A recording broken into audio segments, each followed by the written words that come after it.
l'Hôtel des Invalides. Fondé en 1675 par Louis XIV pour servir de retraite aux soldats caducs et mutilés. Gardé par une batterie triomphale de 12 pièces, appelée les 12 apôtres, l'édifice fut bâti sur les plans de l'architecte libéral Bruant. On doit au dessin de Mansart l'église du Dôme orientée vers le sud.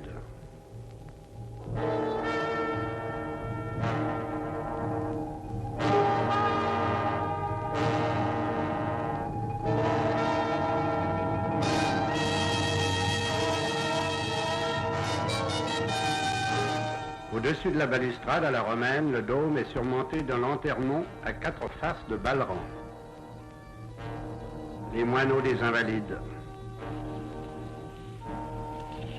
Le colombier des Invalides.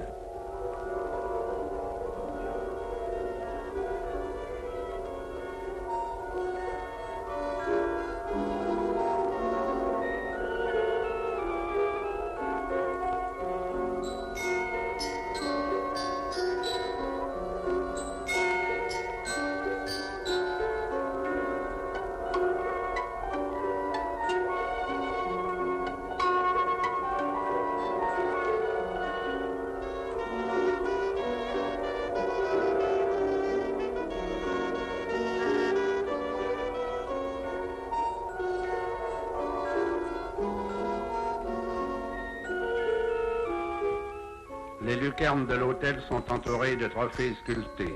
La plus remarquable figure les armes parlantes du ministre de Louis XIV. Le loup voit. Que voit-on depuis ces mansardes? La place de la Concorde et les ponts de la Seine.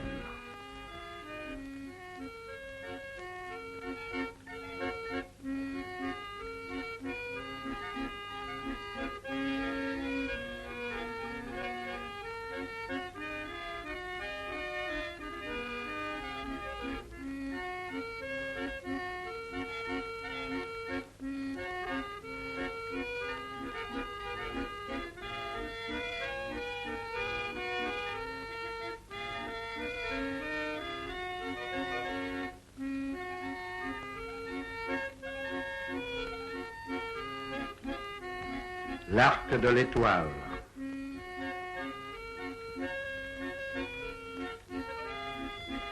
Et la tour de l'ingénieur Alexandre Gustave Eiffel, qui cerne l'hôtel des Invalides où sont fabriqués de grands blessés de guerre et d'illustres disparus.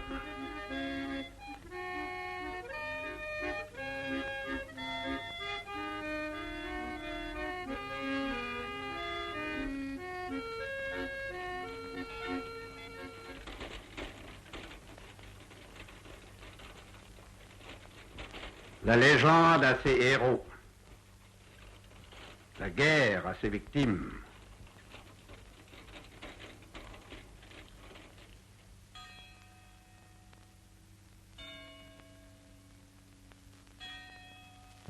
Ici, l'armée a son musée.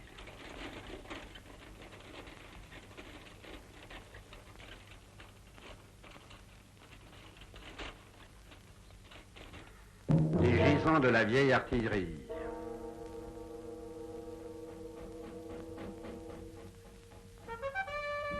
Une pièce artistique et redoutable à l'époque du Vert galant.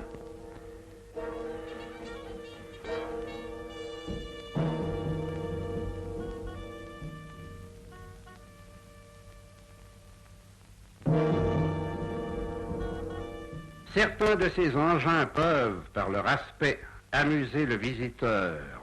Et pourtant, lorsque l'on mesure la dangereuse croissance d'une industrie qui pousse comme un champignon vénéneux, reconnaissez qu'il n'y a vraiment pas de quoi rire.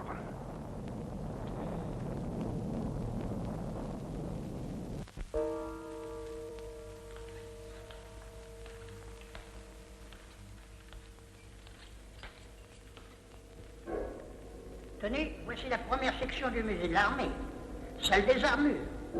Par ici, mesdames et messieurs.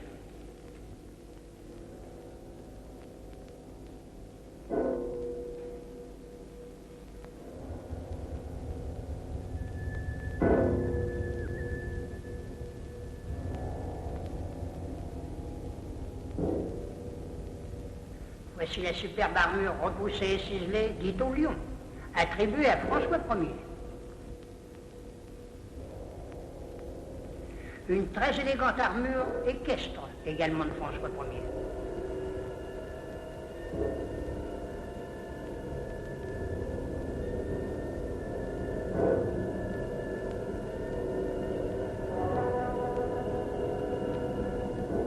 Le harnois, bruni et damasquiné de Otto-Henri, comte palatin d'Urin. Touchez fort, s'il vous plaît.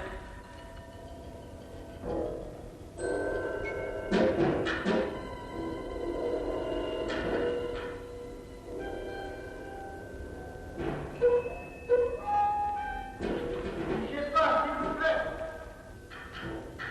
Alors. Dans le gars.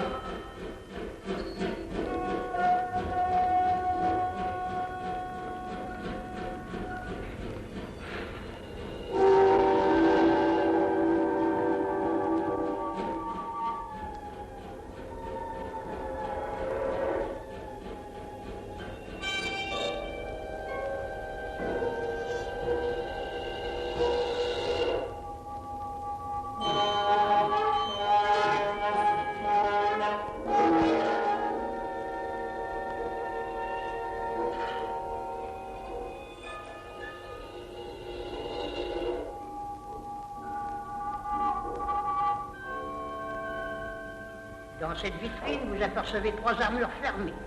Pièces rares puisqu'il n'en existe que 5 ou moins. Touchez fort, s'il vous plaît. Les armoiries de tournoi du duc d'Albret.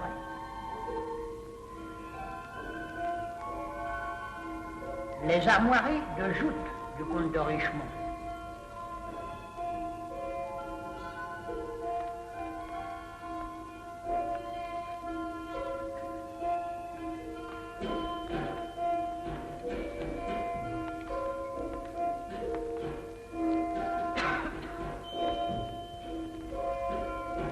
Louis XIII. Enfin, le chef-d'œuvre de la collection, l'armure gravée de Louis XIV, offerte au roi Soleil après la conquête des Flandres.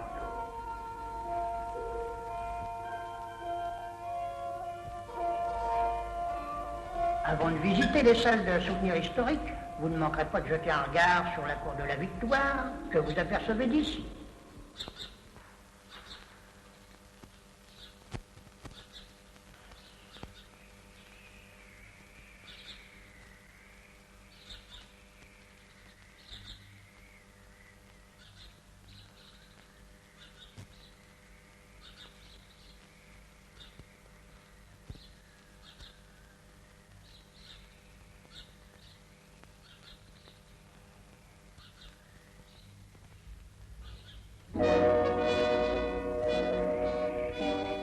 La victoire en chantant nous ouvre la barrière. La victoire révolutionnaire a décapité la monarchie absolue. La République.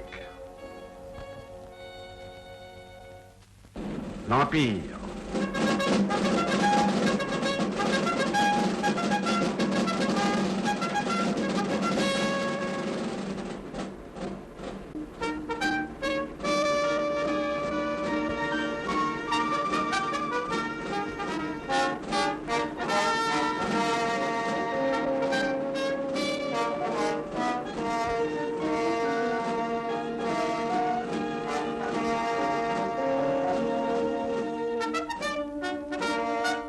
Découvrez-vous, messieurs, dans la salle des drapeaux. Statue Vive l'Empereur, œuvre du maître Richefeu.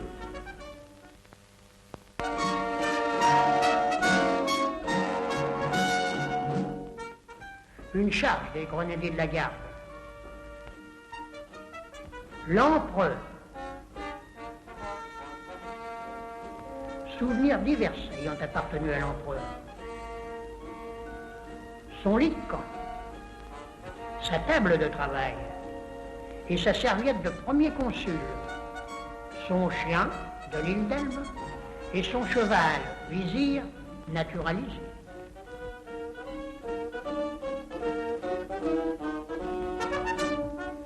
Napoléon Ier mourut à Sainte-Hélène le 5 mai 1821. Son épopée glorieuse, planant encore sur les champs de bataille, est illustrée par cette toile du peintre Édouard de Taille, qui inspira la célèbre chanson « Le rêve passe ».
Mesdames et messieurs, si vous voulez bien me suivre.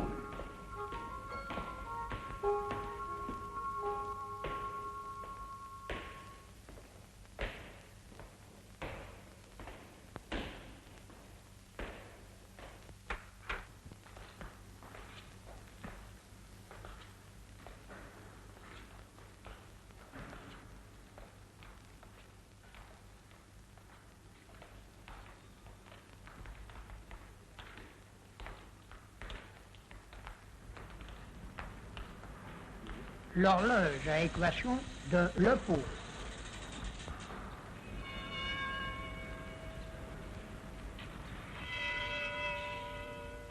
Le moteur détruit de l'avion de Roland Garros. L'appareil de Charles Guilmer, l'as de la Grande Guerre.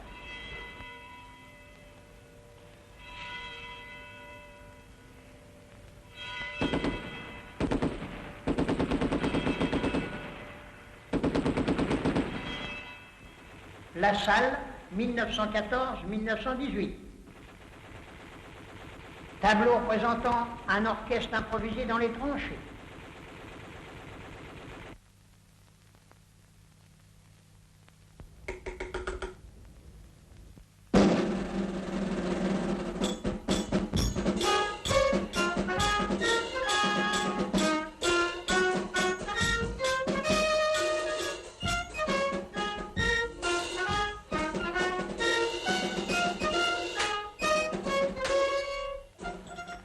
La tête en bronze de la statue du général Mangin.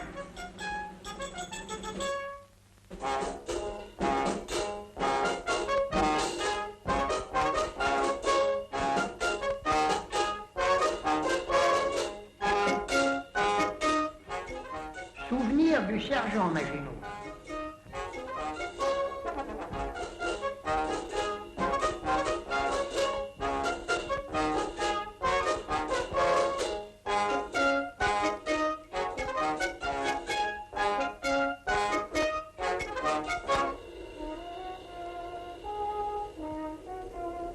Télescope de tranchée du chemin des Dames.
Allez, viens. Y a rien de grave, mon air.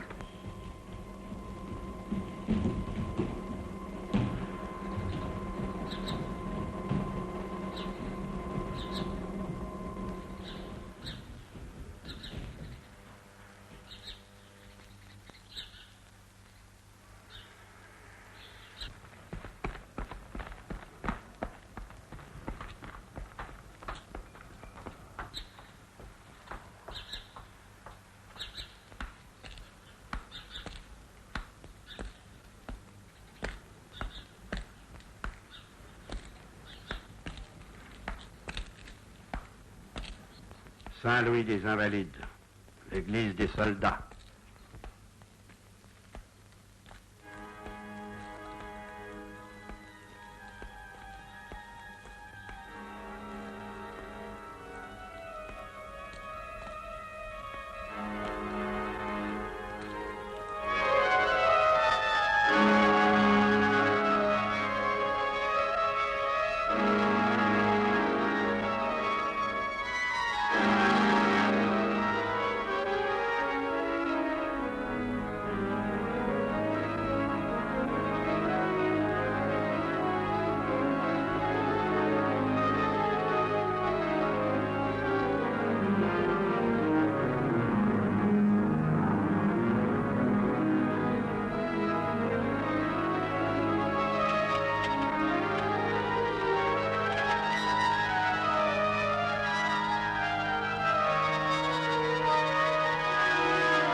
L'église Saint-Louis et la chapelle du Dôme sont séparées par cette verrière posée en 1873. L'empereur, il repose là dans le sarcophage de Porphyre de Finlande. Si on a placé l'empereur dans le porphyre rouge, c'est parce qu'on a voulu l'honorer, comme autrefois les empereurs romains. Il repose dans l'uniforme de colonel des chasseurs de la vieille garde qu'il préférait, l'épée d'Austerlitz et le grand collier de l'ordre de la Légion d'honneur, institué en 1802 par Napoléon Bonaparte, premier consul.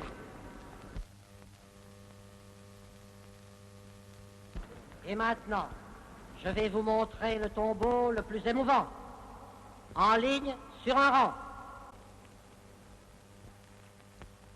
Tête gauche. J'ai l'honneur de garder Monsieur le maréchal Foch.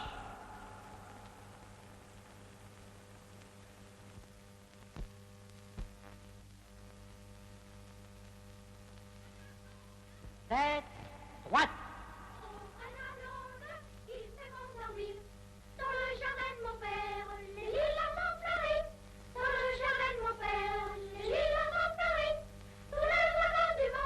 Qu'est-ce que c'est? Des enfants de troupe.